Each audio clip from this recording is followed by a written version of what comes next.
presentation, I'm going to introduce Cathi Marx. Cathi is a health, safety, insurance, and risk management professional with over 25 years of hands-on and consulting experience. She's a principal and president of risk management of ASPEN Risk Management Group. She is also a principal and vice president of Ergo Healthy, a consulting firm that conducts office ergonomic assessments and solves ergonomic problems via online and telephone through its team of Ergo Healthy coaches. She's getting mic'd up right now, so I'm going to stall for time. Stalling. Survey is ready, because she's right after Cathi. We're going to do the raffles, and then it's happy hour. So make sure you have your raffle tickets ready, your surveys filled out, because you're going to win and you're going to drink. Okay? All right, welcome, Cathi.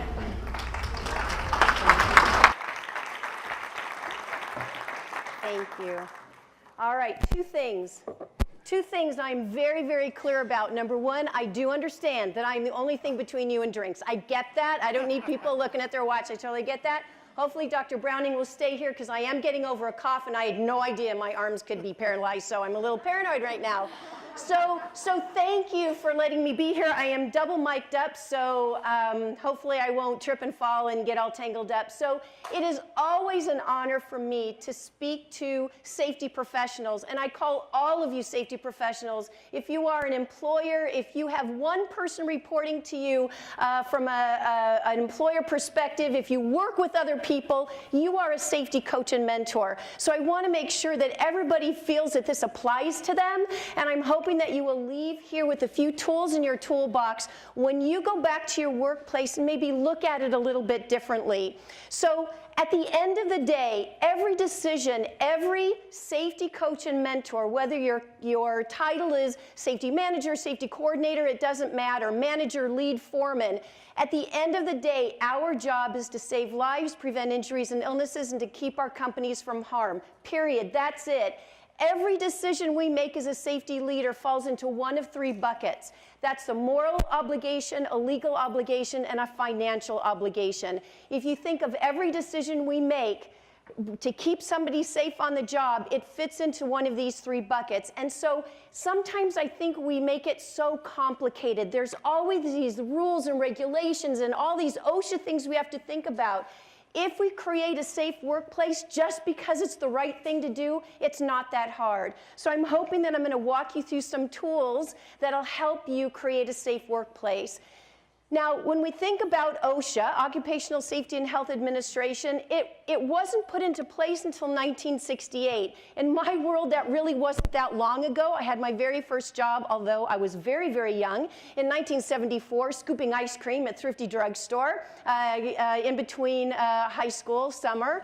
And you think that our parents, our grandparents, they were working and there weren't no workplace safety laws to keep them safe. So relatively, it was pretty early. So I love this quote from the Secretary of Labor in 1968, right before OSHA was passed. People can't see the blood on the food that they eat, on the things that they buy, and on the services they get. I find that as a safety professional very profound. You know, most people just say, look, I'm going to turn on my kitchen faucet and clean water's got to come out. But they don't think about all those public works individuals that when there's a broken pipe and it's cold and it's rainy and they're standing in sewage, and we just expect our water to turn on. Or our cars, how they're made, how things are made, we just expect it to be okay. But those of us that work in manufacturing or have ever seen it, we understand what it takes, but the average consumer does not. So I know this is really hard. You're going to have this presentation with you. But bottom line is this kind of walks us through where we were in the history of safety. And I've got my little cheat sheet because it's a little hard for me to see. As you can see in the 70s, when OSHA was first passed, we were very regulatory oriented. We had all these regulations we didn't know what to do with, so we were reactive. Our goal was zero non-compliance. Our emphasis was looking at processes and procedures, and our tools were rules and regulations. Ex-military people were really great in safety because that's kind of the box things had to fit in.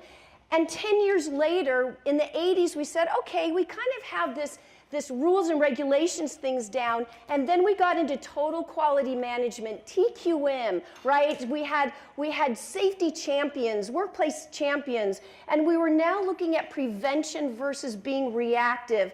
Now we're going for 0 injuries. That's our goal. We still see signs that say so many days without a reported injury. And you know what I think when I see that? So many days without an injury that maybe occurred, but we just didn't report it, right? Because if we don't have any injuries in 60 days, 90 days, we're going to have a party. And look, here's the example I always give, because it's like we're going to have a big barbecue if we don't have injuries at the end of 60, 90 days, right? 6 months. Look, I'm the only vegan in the group. You think the vegan's gonna say they got hurt the day before the big barbecue? I'm already a target that people think I only eat, vegetables. So we kind of incentivize non-reporting, but we kind of started that in the 80s, right? We're looking at the cost of accidents. We're looking at the environment processes, and look, we measure ourselves now by the Bureau of Labor Statistics. We can kind of compare ourselves with companies like us. But in the 90s, we started having 20 years now worth of data that says, you know what? Most injuries are caused by what? Behaviors, unsafe behaviors. Employees are behaving in some way that is causing injuries. So now we're looking at behavior-based safety. We're looking at the behavior psychology. We're being proactive. Now, instead of saying, hey, if we don't have any injuries in the next 6 months, we'll have a barbecue. What if we set a goal that said, you know what? If we catch 25 employees being safe, 30 employees being safe, then we'll have a barbecue, right? We're basing it, if we know that unsafe behaviors are the leading cause of injuries, then let's base our reward system on behaviors and not of incentivizing non-reporting. So we started learning it. So now we kind of changed that whole incentivizing. Now we can measure our success on, well, how many people were caught being safe last year? How many people are giving us safety suggestions? You can do it also based on how many people are participating. So it's a great way. Now in the 2000s, we're saying, look, and if we go back to Cathy's great presentation on millennials, it's accountability and teamwork and cooperation. And now we can look at our safety, and our safety as expressed values. Right? Our culture of teamwork, growing extraordinarily safe people and communities. We're looking out for each other, right? Now it's our attitudes. It's leadership and actively caring. Now, why am I talking about this? Because we may have individuals in our workplace that are stuck in the 70s, right? As a safety professional, many times I'll come across someone that says, Cathi, show me in the regulation where it says I have to do that. Oh, okay. I'll show you. Now, if I started talking to this individual about leadership and actively caring, they'd look at me like I've got 12 heads. So I have to flex my communication style and say, you know what? We still need to have people, we still have people in the workplace that say, look, I can tell you that compressed gas cylinder, if it falls over without a cap on it, it'll be a missile that'll go across the street. Okay, I'll show you in the regulation where it has to be double strapped, right? So we have to make sure that we know who we're talking to in order to be most effective. So it's kind of interesting if you look at our journey. At the end of the day, ethics and safety leadership are these points only, these 5 points. Assess the hazards in the workplace and implement controls. What can hurt our employees, right? Communicate, educate them, let them know what can hurt them, right? They can be kind of self-monitoring. If they get hurt, we manage an injury case fairly. And we return that employee, we treat them with respect and return that employee back to work as soon as possible. And I love Dr. Browning's presentation. Look, I've been doing this for over 30 years. I truly believe that most employees that get injured want to put food on the table and clothes on their children's back. I truly believe that. There are the professional injured, and they get all of our attention. And unfortunately, we have a tendency of treating everybody like that. But most employees want to be able to take care of their families. If we do these things, we've won. And treating them with respect is, look, I've looked at some of these claim forms. Have you ever looked at them? They're so confusing, right? And we're supposed to know what we're doing. The average employee gets confused as well. So I love the point, being in contact and communication. So these points. So a principle-driven safety culture is led by leaders, foremost that we have to be fair. We may not have an affinity for all of our employees, right, equally, but we have to be perceived as fair, that we treat everybody equally. We want our employees to approach each other on sensitive issues. We want to have a safety culture that is open so that I can go to Heather as a peer and say, Heather, look, let me help you, right? Hey, we don't do it that way, right? I know you're new here, but let me help you with that so you don't get hurt. That's the culture we want to create. And I have something in parentheses, the 4, and I'm going to talk about that a little bit later, which I hope will help you with your safety culture.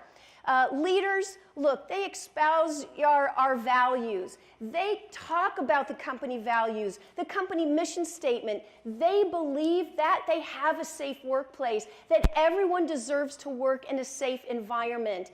And of course, management is credible. Employees that see their managers as credible are more likely to take personal responsibility for theirs and others' safety. For 4 years, I was a corporate safety manager for a technology company in San Jose. We had high-powered lasers and toxic gases that, they were so toxic that when we brought those gas cylinders in from the shipping and receiving, we had these little sniffers that would alarm if that gas was leaking. Now, they would be in a laser room, they would be in a gas cabinet, and I would then be the person to tell employees, hey, it's safe to go in there. The laser's safe and the gas is all alarmed and ready to go. What would happen if I never went in that room? Said, yeah, go ahead. I'll just watch you from the window, right? That's not too credible. It's like, have you ever seen Cathi in the laser room? That's not looking too good. So I was in there with them, showing them that, yes, I believe that we have all of our safety programs in place. So you have to, of course, be there with them. Because, look, sometimes we forget that safety is part of our marketing strategy. Alcoa was one of the first companies to put in their investors booklet their incident rate of their company back in the 90s and really talking about safety. So look, safety in the workplace has to be managed like any other business function. In addition to cost factors, safety issues have a major bearing on the perception of our companies to the public. Would you agree? Think of some companies that have had major safety issues and they've landed on the front page of your local paper. How do you make up for that? There's no cost to that. Which brings me to Bumblebee Tuna. How many of you are familiar with what happened at Bumblebee Tuna in Santa Fe Springs in 2012? Only a few of you. So let me explain how this works. So in 2012, an employee, 65 years old, been with the company for over 25 years, was cooked to death in one of their pressure cookers. Okay? Now, when that happened, I Googled Bumblebee Tuna, and this is a screenshot of my webpage on Google, and you can see everything is Bumblebee Tuna. And this was a very interesting quote from OSHA. This is a horrendous tragedy, adding that Bumblebee Tuna could incur civil penalties if a probe uncovers violation, and this company could face criminal charges from Los Angeles County District Attorney's Office. People don't understand when there's a death in the workplace, it may be criminal, right? It may be intentional, so they have to find this out. So what happened? 2015, there was a $6 million fine for Bumblebee Tuna, all right?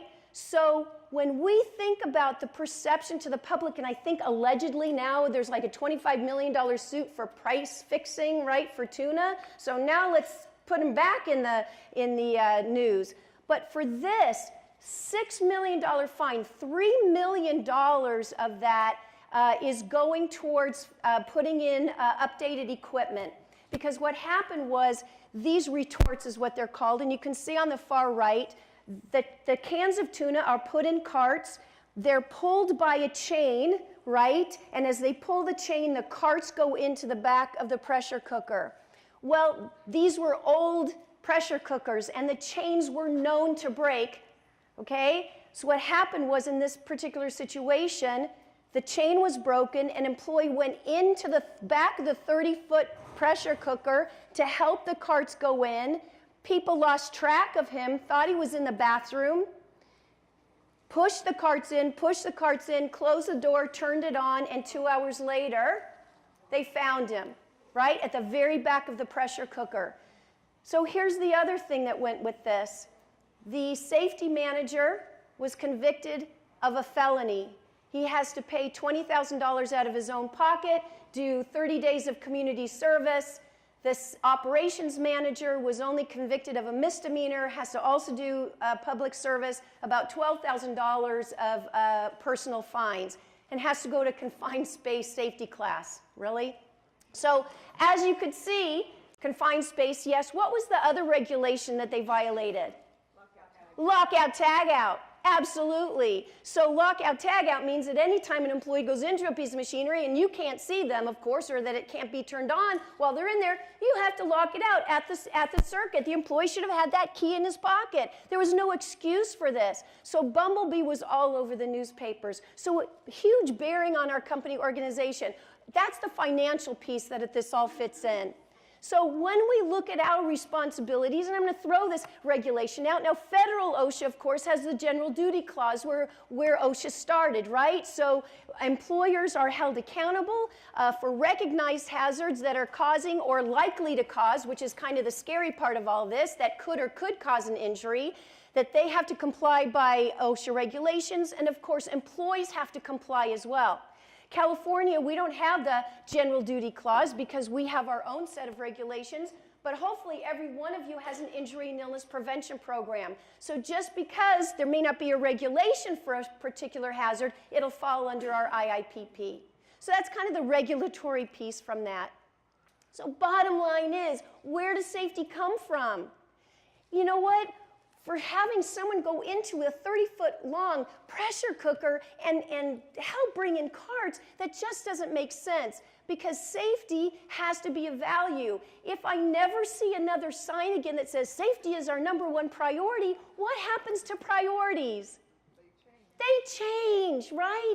They change, but values don't change. If our company value, if our personal value as a safety coach and mentor means that an employee's welfare comes first, I don't have to learn all the regulations. If somebody could fall, they can fall. Then you have no compromise. It's led by men and women committed to the principle for its own sake, not solely for compliance. So when someone says, Cathi, show me where it's written, I say, I will, but please don't make me. Don't make me quote a regulation to you. Let me tell you why we have to fix this, because it's just the right thing to do. Does that make sense? All right. Sometimes it works and sometimes it doesn't, right? But I try. I can look it up, but I just don't want to.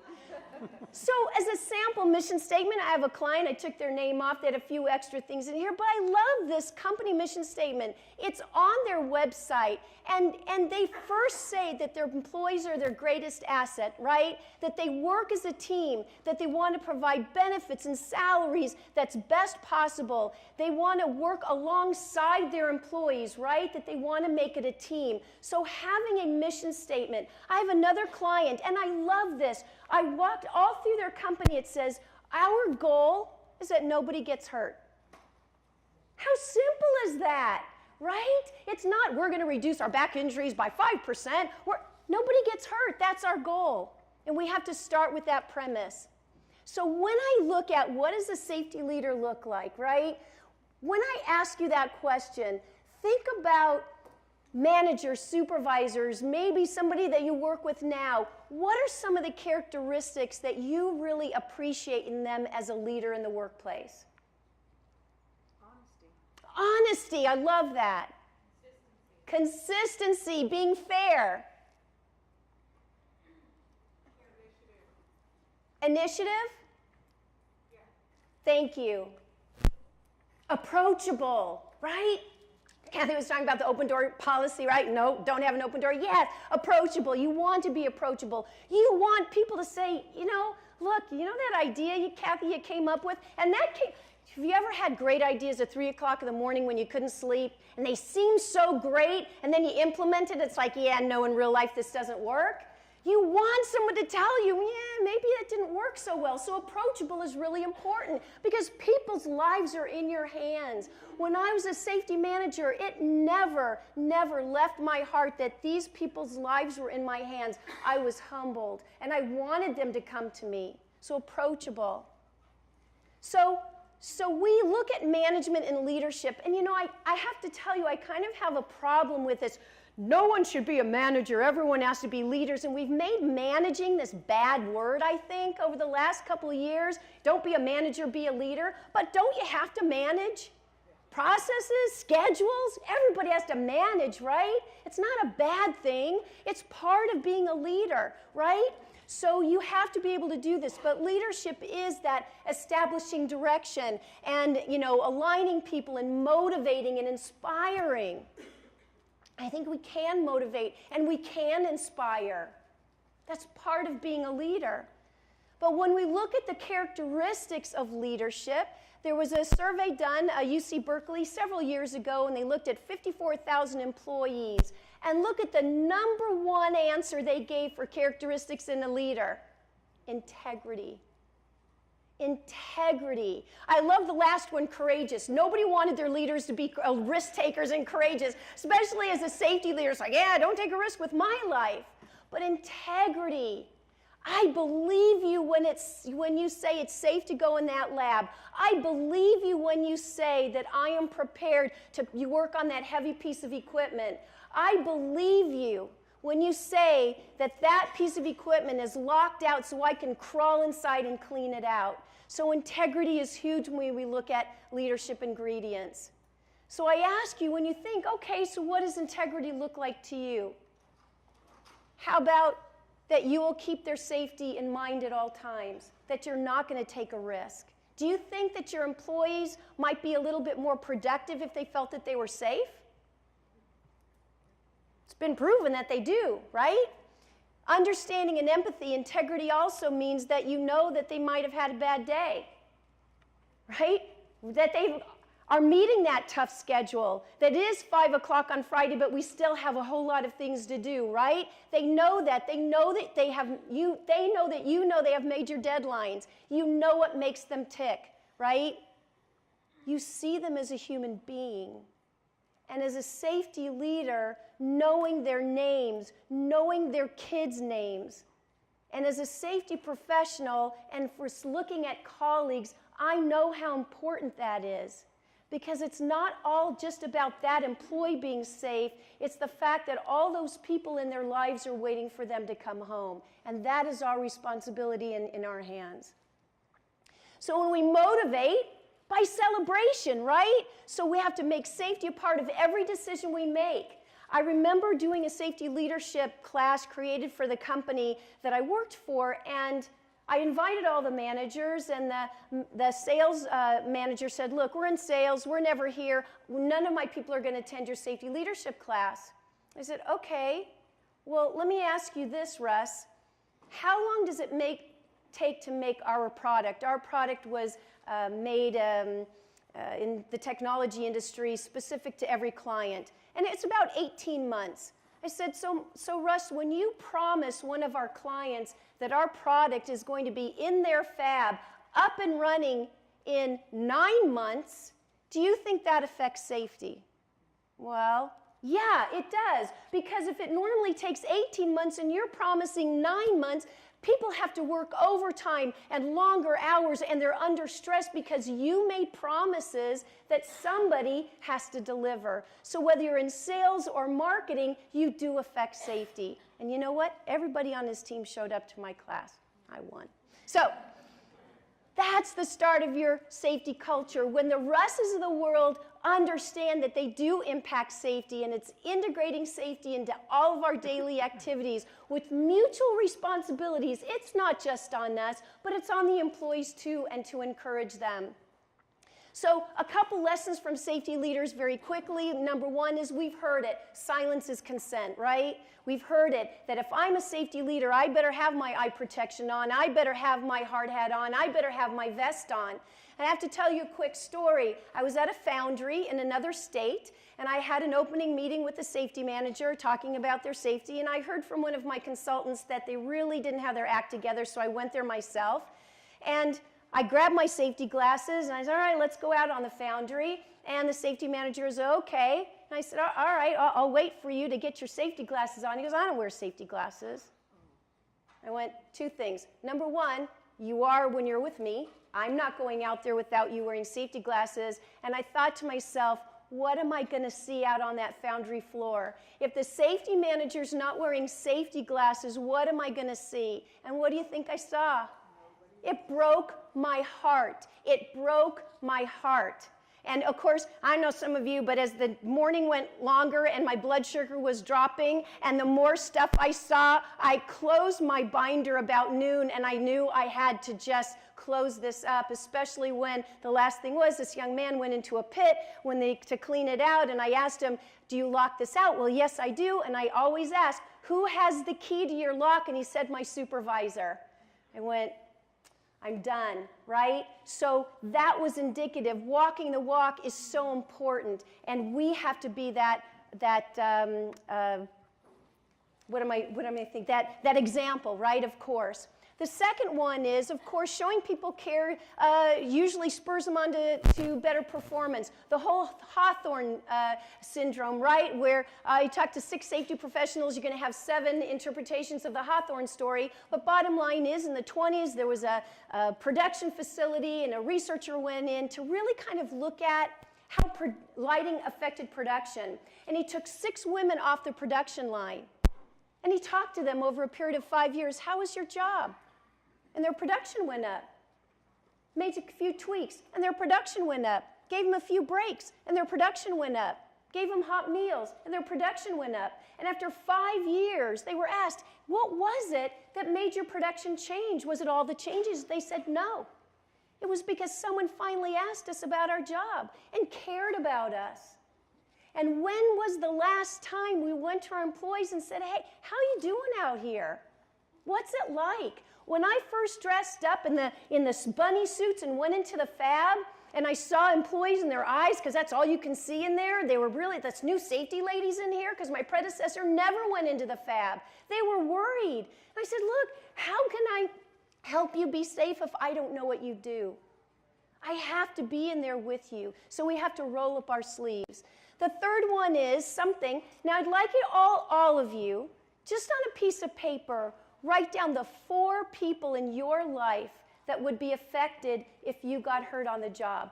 4 people. Just take a second. 4 people that would be affected if you got hurt on the job. Your husband, your wife, your kids, your mom, your dad, whoever that is, 4 people. You can do this with your staff. So, what if, instead of me saying, Isabel, please put on your safety glasses. Please put on your Heather, can you please put your seatbelt on when you're riding the forklift? Please, please. Dwayne, please put your respirator on when you're doing this process.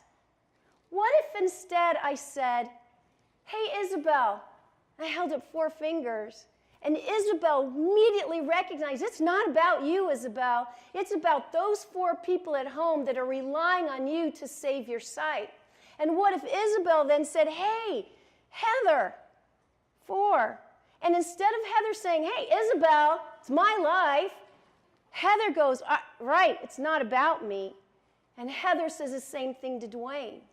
Now, it can be very, very powerful. I wish I knew about the 4. I saw Dave Mitchell speak, and I have to give him the credit. He was a great speaker at a conference, and I thought if I was still a safety manager at a company, I would implement the 4. How powerful would that be to create that safety culture where we have employees reminding each other about those at home as to why they have to be safe?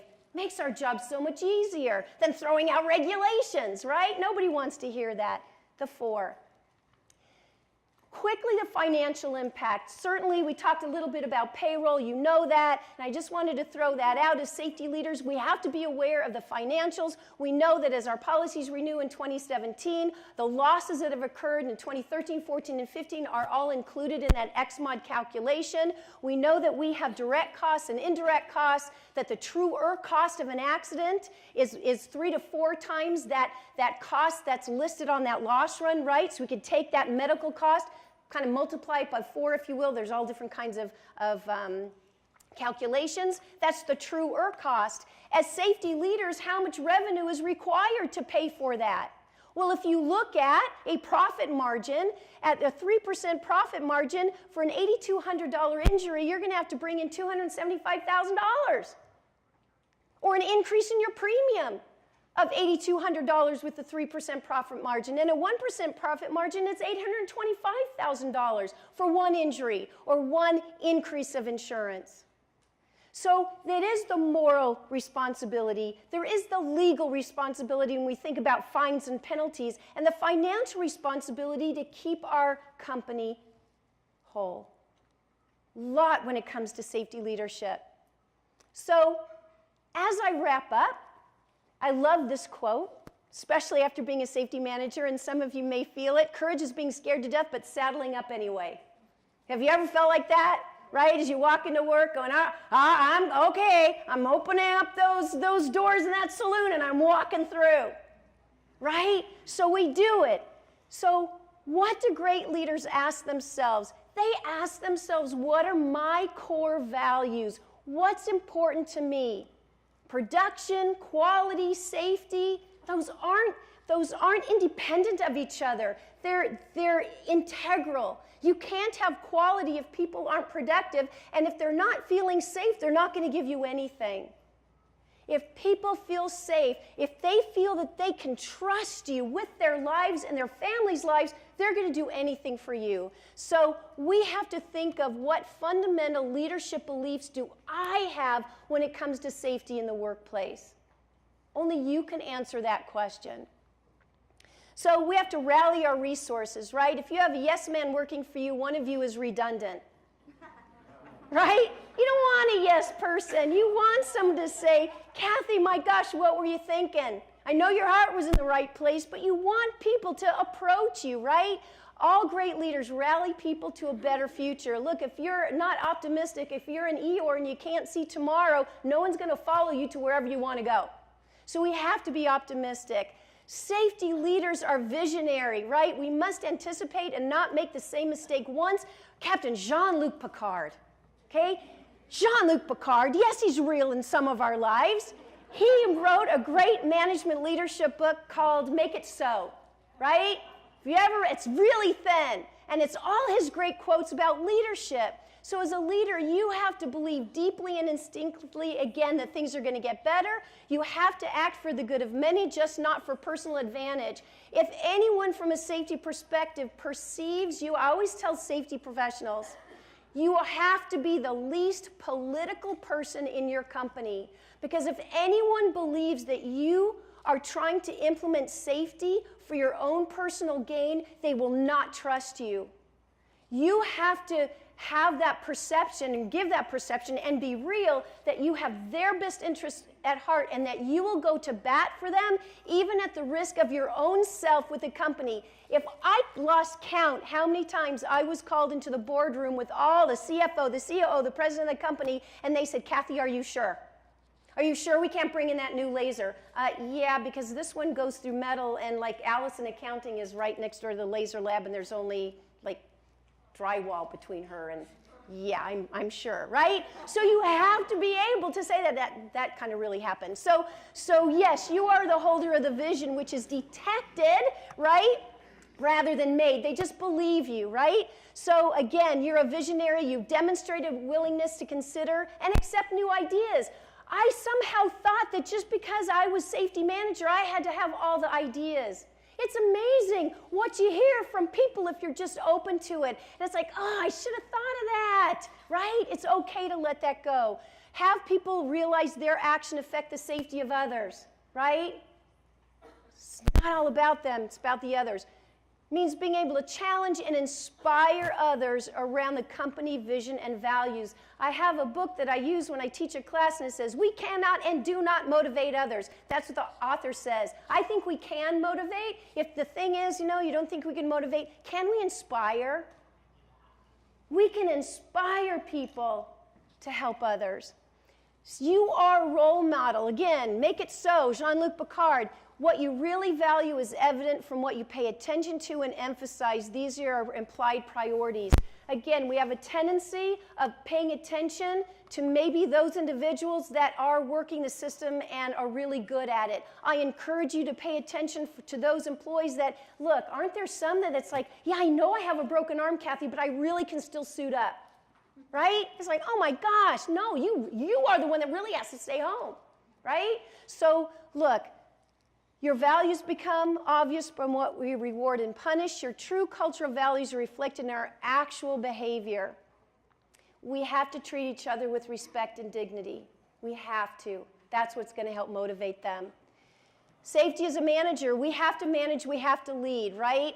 The day soldiers stop bringing you problems is the day you have stopped leading them. They have either lost confidence that you can help them or concluded that you do not care, okay? We want employees to come to us. When your door is not being opened, when people are not coming through as a safety leader, that's when you have a problem. If you leave the end of the day saying, oh my gosh, I didn't get anything done because people were in my office, that's a good thing as a safety leader, right? We have to delegate, right? We have to respect and recognize all employees, right? Shares up-to-date information to all levels of the organization and provide honest feedback. Does that make sense? You are a mentor. I love this quote.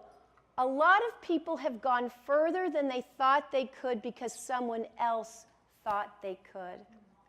How many of you are in this room today in your current position because someone else believed you could do what you're doing right now? I know I am. I know I am.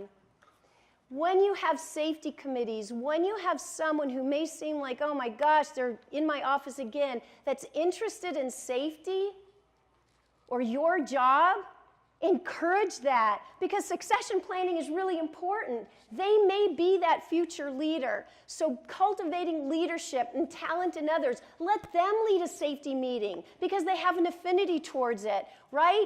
Consider safety a value, right, regardless of position or title. I don't care if you're a foreman or the president of the company.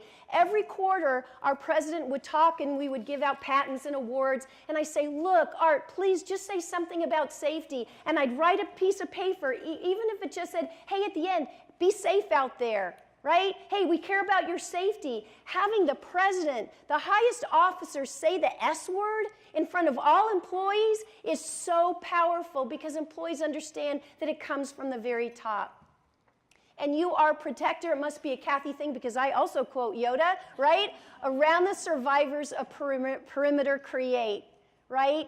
We are employees protectors. They are going to take risks, not because they want to get hurt, but because for them that behavior was rational. Because we don't know what company they came from. In our diverse society, we don't know what culture they come from.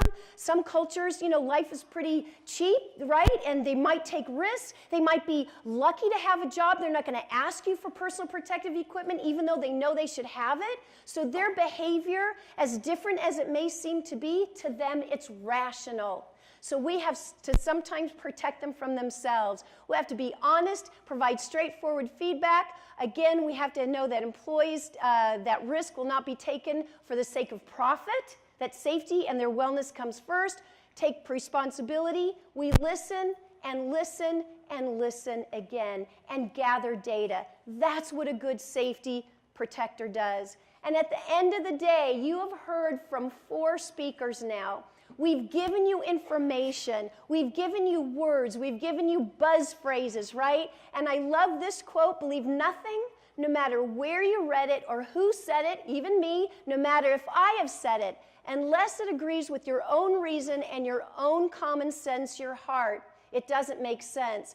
I'm hoping that you're going to take all this information from all the speakers, Tweak it for your own values, your own leadership style, otherwise it won't come off as sincere. And go out into your workplace and really provide that safety leadership. Use your words, value, and style. You will be a fantastic safety leader, because at the end of the day, you do save lives, you do prevent injuries and illnesses, and you are protecting your company from financial harm.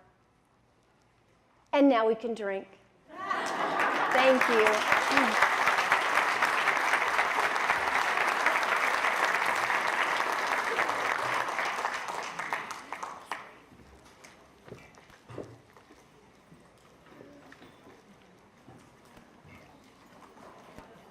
Okay, get those surveys out. It's time for happy hour.